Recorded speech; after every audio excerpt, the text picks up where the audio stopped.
Pasti atau ya sebagian besar sudah banyak yang tahu ya. Umat Katolik kebanyakan tahu tentang koronka, doa koronka. Tahu koronka. Mungkin juga sebagian sudah berdoa koronka, tapi juga mungkin belum. Nah, temanya adalah koronka itu doa yang sangat powerful. Kenapa ya? Nanti kita bahas sama-sama. Kalau Bapak Ibu perhatikan, ada dua doa yang jelas-jelas Yesus sendiri yang sampaikan. Satu, doa Bapa kami. Kita tahu dari Alkitab, dari kitab suci ya. Doa Bapa kami, itu Yesus yang ajarkan kepada murid-muridnya. Doa yang lain yang jelas-jelas Yesus ajarkan secara langsung adalah doa koronka. Itu kita bisa lihat dari diary ya, diary Suster Faustina nomor 474. Terjadinya doa koronka. Saya baca aja ya, cepat supaya ada satu gambaran. 474. Jumat 13 September 1935. Jadi dengan jelas Suster Faustina mencatat kapan terjadinya, yaitu 13 September 1935. Pada malam hari ketika aku berada di dalam kamar, aku melihat malaikat, pelaksana murka ilahi.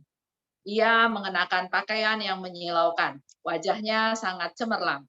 Di bawah kakinya ada segugus awan. Dari awan itu ledakan petir dan halilintar meluncur ke arah tangannya, dan dari tangan ini petir serta halilintar itu keluar, dan kemudian menyambar bumi. Ketika aku menyaksikan tanda murka ilahi yang siap menyambar bumi ini, dan khususnya suatu tempat tertentu yang karena alasan-alasan yang tepat tidak dapat kusebutkan namanya, aku mulai memohon kepada malaikat itu untuk menangguhkannya sejenak. Dan dunia akan menyesal. Tetapi permohonanku hampir tidak ada artinya terhadap murka ilahi. Sesaat kemudian aku melihat Tritunggal yang Maha Kudus. Kuasa keagungannya menembus jiwaku dalam-dalam dan aku tidak berani mengulangi permohonanku. Pada saat itu juga aku merasakan dalam jiwaku kuasa rahmat Yesus yang ada di dalam jiwaku. Ketika aku menyadari rahmat ini, serta-merta aku direnggut ke hadapan tahta Allah. Oh, betapa besarnya Tuhan dan Allah kita, dan betapa tak terselami kekudusannya. Aku tidak akan mencoba melukiskan keagungan ini, sebab kelak kita semua akan melihat Dia seperti adanya. Aku mulai mengajukan pembelaan kepada Allah untuk dunia dengan kata-kata yang didengar dalam hati. Jadi dalam hal ini Suster Faustina sedang bercerita ya, bercerita dia melihat malaikat akan melaksanakan murka Allah, murka ilahi dengan segala macam halilintar petir yang tadi digambarkan oleh Suster Faustina.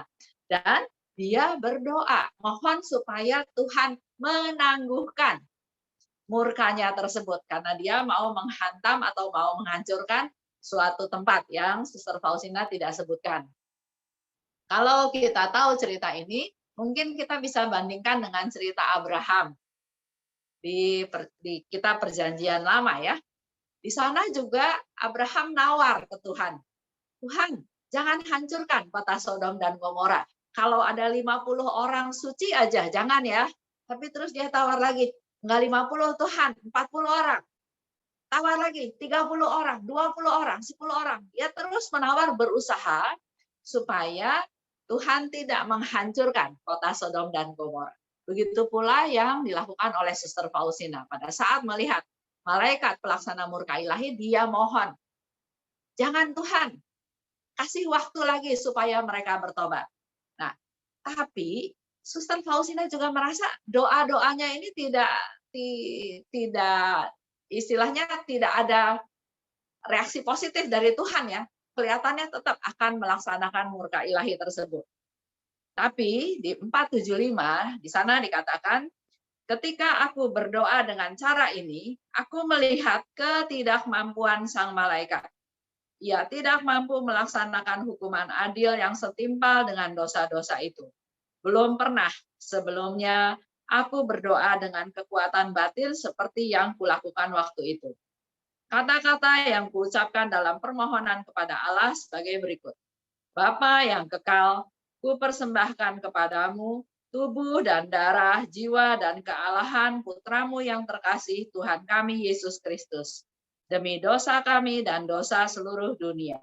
Demi sengsaranya yang pedih, tunjukkanlah belas kasih-Mu kepada kami. Suster Faustina berdoa, tapi doanya seolah-olah tidak ditanggapi. Tapi pada waktu dia berdoa mendapat arahan seperti yang tadi dikatakan, dia melihat malaikat menjadi tidak mampu untuk melaksanakan murka ilahi tersebut. Doa itu dikatakan kata-kata yang kuucapkan dalam permohonan kepada Allah adalah kata-kata tersebut, di mana dia mendapatkan arahan untuk berkata dalam doanya dengan kata-kata tersebut. 476, keesokan harinya ketika aku memasuki kapel, jadi ini ceritanya besoknya, Suster Faustina pergi ke kapel. Aku mendengar suara ini dari dalam hati. Setiap kali engkau memasuki kapel, langsung daraslah doa yang kuajarkan kepadamu kemarin. Di sini menjadi satu konfirmasi bahwa doa koronka yang kemarin dibisikkan oleh Yesus itu, Yesus minta kepada Suster Faustina supaya setiap kali kamu masuk ke dalam kapel, daraslah doa yang kuajarkan kepadamu kemarin.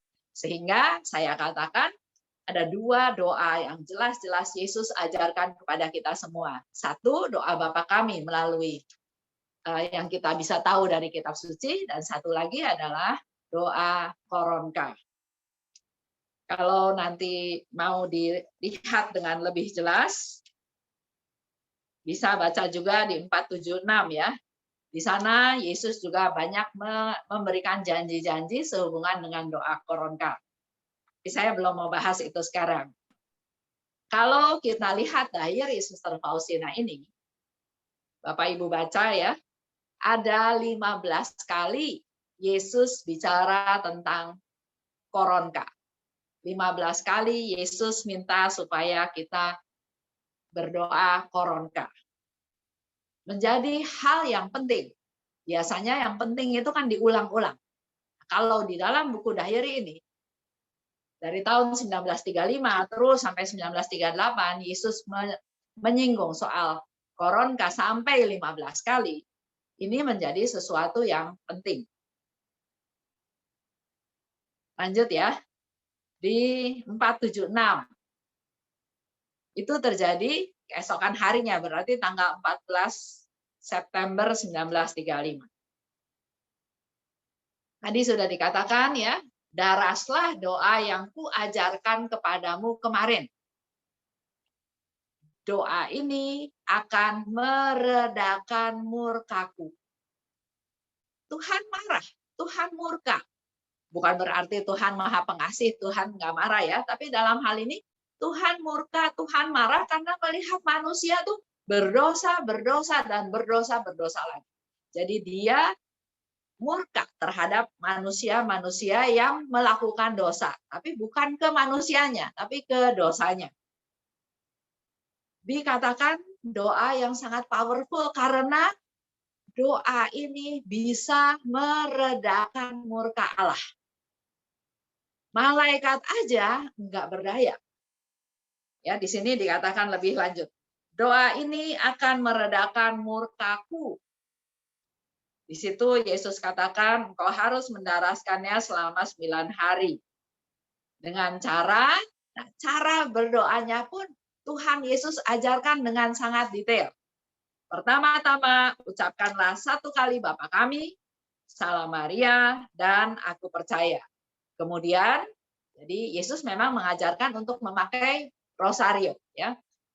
Butir-butir yang kita biasa doa Bapa kami dirubah menjadi Bapa yang kekal, kupersembahkan kepadamu tubuh dan darah, jiwa dan kealahan putramu yang terkasih, Tuhan kami Yesus Kristus sebagai pendamaian untuk dosa kami dan dosa seluruh dunia.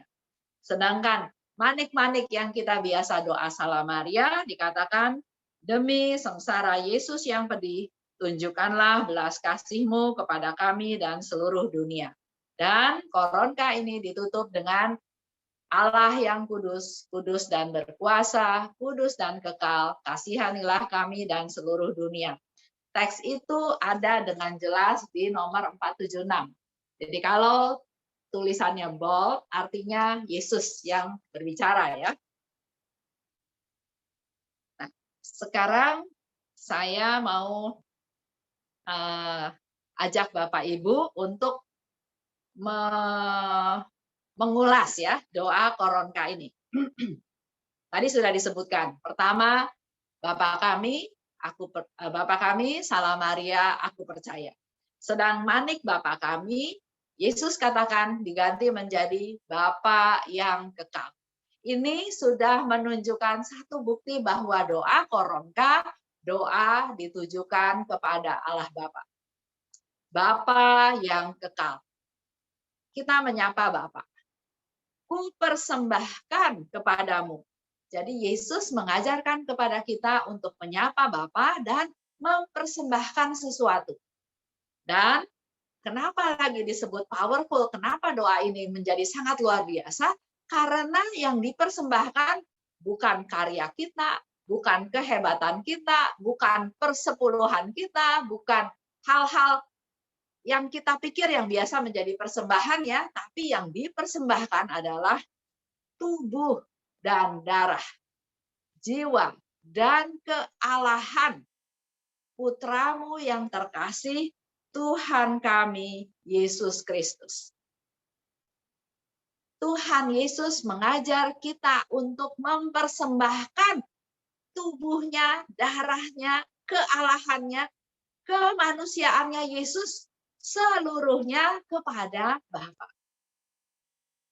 Kita bisa membayangkan betapa hebatnya, betapa luar biasanya, betapa kasihnya Yesus kepada kita. Yesus nggak bilang persembahkan hartamu, persembahkan karyamu, persembahkan pelayananmu, persembahkan penderitaanmu. Enggak. Yesus bilang, Bapa yang kekal, datang kepada Bapa mempersembahkan Yesus. Yesus siap untuk menjadi persembahan yang kita bawa kepada Allah. Di sini kita bisa lihat ya, luar biasanya kasihnya Yesus kepada kita.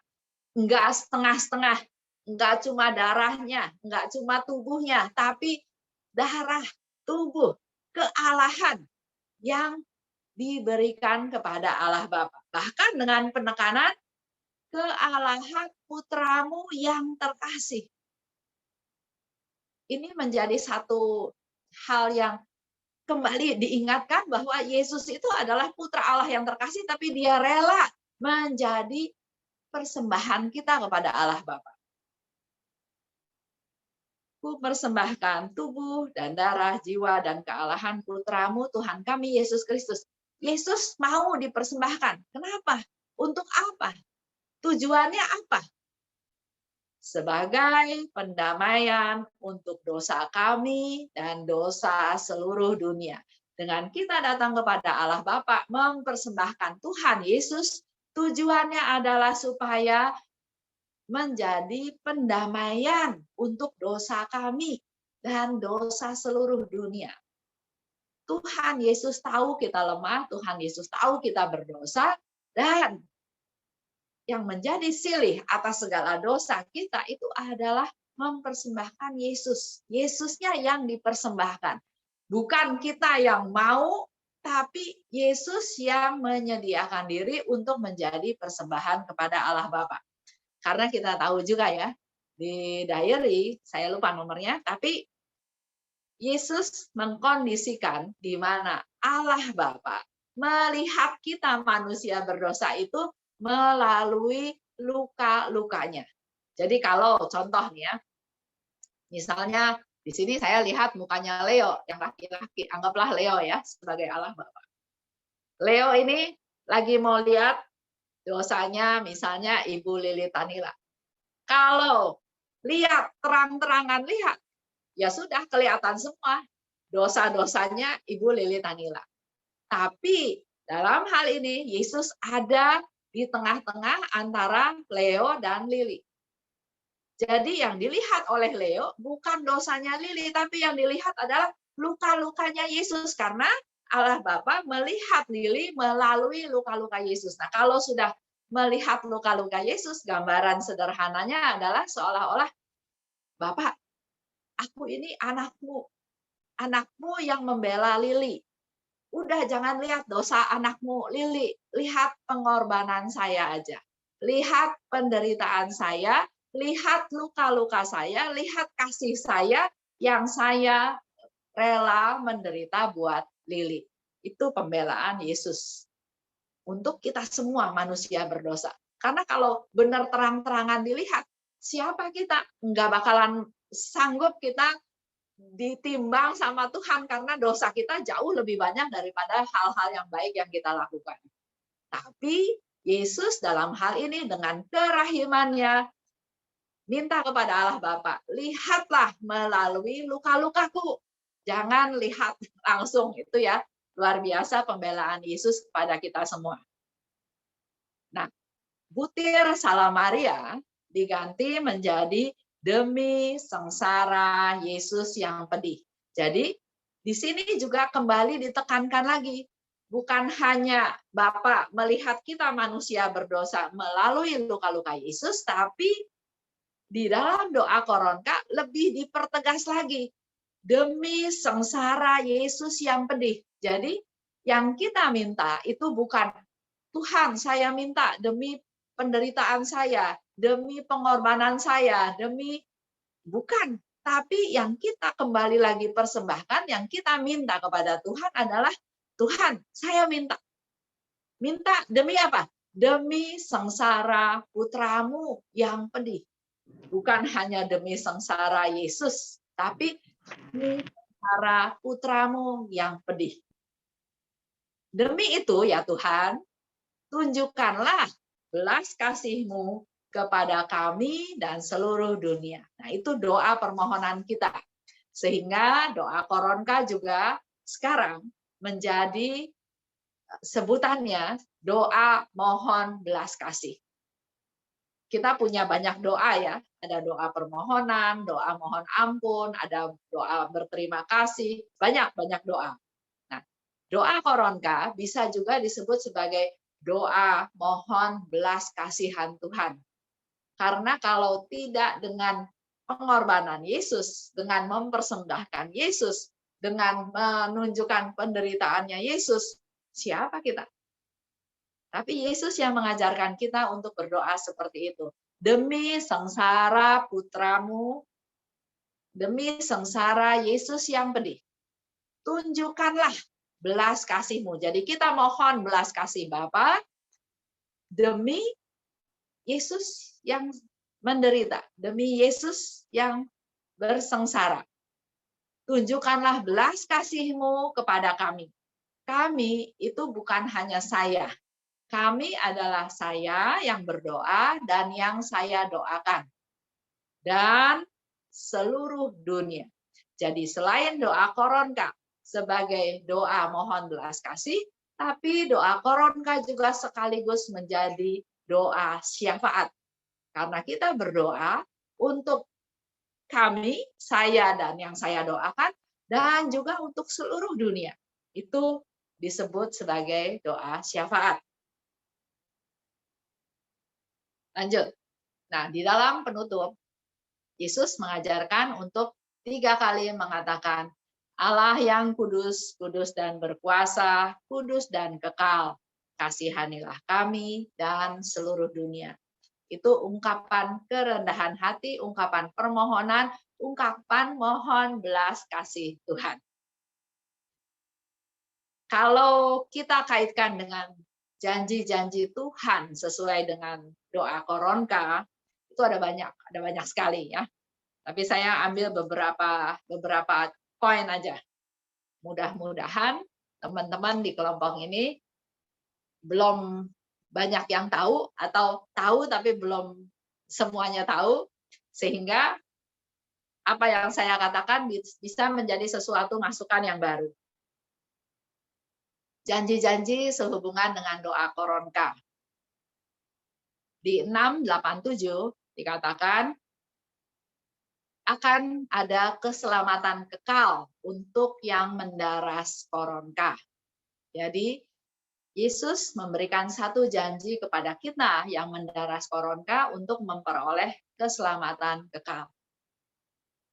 Di 754 Yesus katakan akan mendapat perlindungan. Kita akan dilindungi oleh Tuhan selama sepanjang masa hidup kita, tapi terutama pada saat menjelang ajal. Karena saat menjelang ajal itu adalah saat yang sangat menentukan. Setelah mati kita kemana?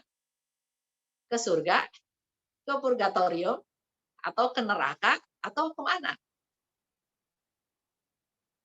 Dan ada janji Tuhan yang lain. Kalau didoakan di samping orang yang sedang menghadapi ajal. Kalau doa koronka ini didoakan di samping orang yang sekarat. Pertama, murka Allah akan reda. Dan yang kedua, Yesus katakan kalau engkau berdoa koronka di samping orang yang sedang sekarat, aku akan datang. Jadi dengan kita berdoa koronka sebetulnya kita sedang mengundang Yesus datang karena Yesus katakan aku akan datang. Dan yang luar biasa, Yesus datang bukan sebagai hakim yang adil, tapi dia datang sebagai juru selamat yang maha rahim.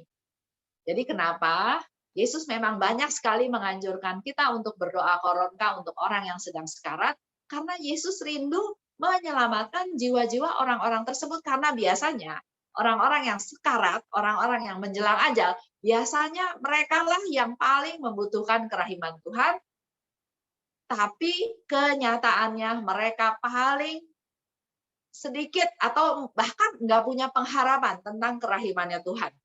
Contoh, cerita Yudas Iskariot. Dia menjual Tuhan Yesus. Dia menyesal. Dia balikin lagi uangnya ke Imam Agung. Tapi Imam Agung nggak mau terima uang tersebut. Dan apa yang dilakukan oleh Yudas? Dia mungkin merasa malu, merasa berdosa, menjual tuannya, menjual Tuhannya, menjual gurunya. Dia merasa nggak mungkin lah, Tuhan itu nggak mungkin mengampuni saya dengan segala macam dosa saya. Dia tidak punya pengharapan. Dia putus asa. Akhirnya dia gantung diri. Padahal Yesus bilang nggak ada dosa yang semerah apapun, nggak ada dosa yang sehitam apapun yang tidak bisa diampuni dosanya. Yang penting percaya Tuhan itu maha rahim. Seperti Petrus. Petrus menyangkal Yesus 3 kali. Bukan saya nggak kenal, kan luar biasa. Udah kemana-mana sama Yesus, bahkan Petrus dikasih kunci surga, Petrus jadi batu karang, tapi dia masih bisa menyangkal Yesus. Tapi bagusnya Petrus tidak putus asa, dia tetap punya pengharapan. Karena dia melihat pandangan mata Yesus yang penuh belas kasih. Dia menyesal. Itulah kenapa orang-orang yang menjelang ajal, orang-orang yang sekarat, biasanya justru paling sedikit punya pengharapan. Saya belum punya pengalaman ya bagaimana menghadapi orang yang betul-betul menjelang ajal. Tapi kalau dengar cerita dari orang-orang lain, yang mereka pikirkan itu, waduh nanti kalau saya mati saya kemana? Gimana dengan dosa-dosa saya yang segitu banyak? Saya masih dendam sama orang itu. Dia yang menyebabkan saya begini-begini, tapi kok dia hidupnya senang. Itu orang-orang itu belum siap untuk pulang. Oleh sebab itu, kalau kita berdoa koronka di samping orang yang sedang menghadapi ajal, Yesus bilang, asal 1 kali aja berdoa koronka, maka dia akan memperoleh kematian yang bahagia. Dia akan memperoleh indulgensi yang sama. Karena dengan kita berdoa koronka, kita mengundang Yesus hadir sebagai juru selamat. Itu bisa dilihat di 8:11, 1565 1035. Silahkan nanti Ibu Lili baca. Di 847, 848, doa koronka juga disebut sebagai doa penitensi. Nah, ini mungkin yang perlu teman-teman di komunitas kasih Tuhan tahu ya. Di 929. Dengan kita berdoa koronka, kita sedang mengantar orang-orang yang kita doakan untuk semakin dekat dengan Tuhan.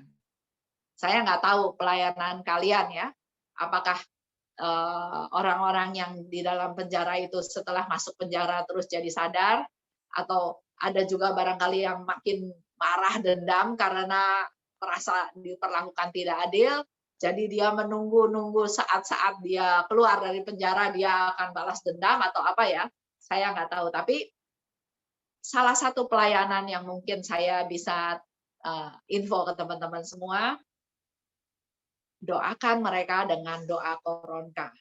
Kita nggak tahu kan isi hati pikiran mereka ya. Kita doakan mereka dengan doa koronka karena di janjinya Tuhan di 929, orang-orang yang kamu doakan dalam doa koronka, kamu mengantar umat manusia kepada Tuhan. Jadi daripada mempertobatkan orang susah, mendingan kita dorong aja dengan doa koronka, seolah-olah imajinasi saya lagi dorong orang ke Yesus, ya udah selanjutnya terserah Yesus. Doa koronka, kenapa saya tadi juga sebut powerful, karena bukan hanya untuk pertobatan orang berdosa, tapi juga bisa untuk hal yang lain. Di sini Suster Faustina cerita ya, di 1128. Dia pernah tugas sebagai orang yang kerja di kebun. Dia lihat, aduh kasihan sekali ya, pohon-pohon ini pada kering, mau mati. Jadi dia berdoa sama Tuhan, Tuhan, kasihan pohon-pohon ini kering, mau mati, karena sudah lama tidak turun hujan. Dan setelah dia berdoa koronka, hujan turun. Tapi sebaliknya, dia melihat badai yang luar biasa. Waduh, kalau badai ini dibiarkan terus, akan terjadi satu bencana yang besar. Dan Suster Faustina berdoa koronka, mohon supaya Tuhan menghentikan badai. Selama 3 jam dia berdoa koronka dan badainya reda. Itu ada di 1731 dan 1791. Ada janji-janji lain yang berkaitan dengan koronka, ada di 1540, 1541. Dan juga kalau misalnya Bapak Ibu baca di 1797, 1798, doa koronka juga, doa untuk mengusir setan. Yang pasti, setan nggak suka dengan adanya pertobatan manusia. Yang pasti, setan nggak suka kalau kerahimannya Tuhan, sifat utama Tuhan ini kita sebarluaskan. Itu pasti dia nggak suka. Karena dia sendiri pernah bilang sama Suster Faustina ya, si setan ini bilang, kamu mau minta 1000 jiwa, saya kasih. Tapi jangan menyebarluaskan kerahimannya Tuhan. Karena dengan kita menyebarluaskan kerahiman Tuhan, kemurahan Tuhan, sifat kita yang menjadi rendah hati, nggak sombong, nggak egois, murah hati, rendah hati ya, itu semua sifat-sifat yang nggak disukai sama setan. Jadi dia pasti nggak suka dengan karya pelayanan seperti ini ya. Oleh sebab itu kita berdoa koronka, karena doa koronka bisa mengusir setan. Bahkan kita bisa usir sampai ke neraka yang paling dalam. Dia akan lari ke sana ya. Kalau sharing-sharing dari Suster Faustina tentang orang yang menghadapi ajal, dengan Suster Faustina berdoa koronka, dia melihat di sekeliling orang yang sedang sekarat itu ada bayangan-bayangan hitam. Pada waktu Suster Faustina berdoa koronka, bayangan hitam itu marah. Tapi Suster Faustina terus berdoa koronka sampai akhirnya bayangan hitam itu lari, melarikan diri, dan akhirnya si yang sekarat itu meninggal dengan damai. Di 1541. Aku akan memberi semua yang jiwa minta. Aku akan memberi semua yang jiwa minta, ya, kalau kita mendaras koronka. Dan pada saat kematiannya akan diberikan saat yang membahagiakan. Karena aku, kata Yesus, akan berdiri di antara Bapa dan yang menghadapi ajal. Bukan sebagai hakim, ya, tadi dikatakan, tapi sebagai juru selamat yang maha rahim. Kesimpulan. Leo kalau udah dengar kesimpulan udah senang. Dari tadi ini si Tante Esther ngomel terus, cerita terus. Doa koronka adalah doa yang sangat powerful. Kenapa disebut powerful? Karena meredakan murka Allah. Ya. Yang kedua, jaminan untuk kita memperoleh hidup kekal, karena itu yang dijanjikan Tuhan. Dia akan membela kita pada saat kita menghadapi ajal. Membela kita bukan sebagai teman, bukan sebagai murid, bukan sebagai orang yang mengaku-ngaku Yesus Tuhan, tapi sebagai kemuliaanku sendiri, kata Tuhan, ya. Yang ketiga, doa koronka itu doa multi-purpose, bisa untuk apa saja. Tadi saya sudah kasih contoh, ya. Pohon yang kering pun Suster Faustina berdoa, hujan datang. Badai, berdoa koronka, badai berhenti. Jadi untuk banyak. Yang penting, ya, kita tahu doa itu Yesus yang ajarin. Kan kalau buat saya gambaran yang sederhananya adalah seperti ini. Yesus itu adalah anak Allah. Dia sangat tahu bagaimana caranya meng-approach Bapaknya. Dan dia ngajarin caranya ngomong sama Bapaknya, yaitu Bapa yang kekal, ku persembahkan padamu, dan seterusnya. Jadi itu udah satu rumusan yang luar biasa yang diberikan oleh Yesus kepada kita untuk berbicara kepada Allah Bapa. Makanya Yesus bilang, doa koronka yang kuajarkan kepadamu itu ya seperti yang kuajarkan. Jangan seperti teman-teman yang sekarang. Ditambah-tambah dengan peristiwa-peristiwa, dengan nama-nama yang lain yang seabrek-abrek. Itu udah nggak sesuai dengan doa koronka yang Yesus ajarkan. Jadi mari kita juga menjadi orang yang rendah hati, yang taat buat Tuhan, bukan panjang-panjangnya doa, tapi ketulusan kita berdoa. Tadi, ya, sudah untuk doa yang multi-purpose. Dan yang keempat, doa koronka adalah doa mohon belas kasihan. Ditutup dengan satu cerita. Ada seorang ibu, waktu itu lagi zaman perang. Anaknya mau dihukum mati. Jadi si ibu ini mohon kepada pejabat yang ada di sana supaya anaknya jangan dihukum mati. Pejabat itu bilang, enggak bisa, anak kamu tuh luar biasa berdosa, jadi harus dihukum mati. Terus si ibu ini bilang dengan sangat sederhananya, saya tahu, Pak, anak saya ini berdosa luar biasa dan memang pantasnya dihukum mati. Tapi saya nih datang untuk mohon belas kasihan. Jadi kalau mohon belas kasihan ya jangan lihat dosanya lagi, karena kalau sudah sepantasnya ya sudah. Tapi justru dia bilang dia datang mohon belas kasihan. Jadi jangan ngelihat dari aturan harusnya, tapi saya datang dengan mohon belas kasihan. Begitu pula dengan doa koronka kita. Doa mohon belas kasihan, karena kalau secara hitung-hitungan kita pasti nggak layak di hadapan Tuhan. Tapi kita datang, mohon belas kasihan Tuhan, bahkan permohonannya pun diajarkan oleh Yesus. Demi sengsara Yesus yang pedih, tunjukkanlah belas kasih-Mu kepada kami dan seluruh dunia. Luar biasa, ya, Tuhan Yesus mengajarkan kita doa seperti itu. Dan saya baca terakhir nomor 60. Ini dapat ilham tadi sore. Nomor 60. Di situ dikatakan, aku melihat suatu sinar cemerlang, dan di tengah-tengahnya tampak Allah Bapa. Di antara bumi dan sinar cemerlang ini, aku melihat Yesus terpaku pada salib sedemikian rupa, Sehingga kalau Allah ingin memandang bumi, Ia hanya memandangnya melalui luka-luka Yesus. Dan aku mengerti bahwa demi Yesuslah Allah memberkati bumi. Sekian.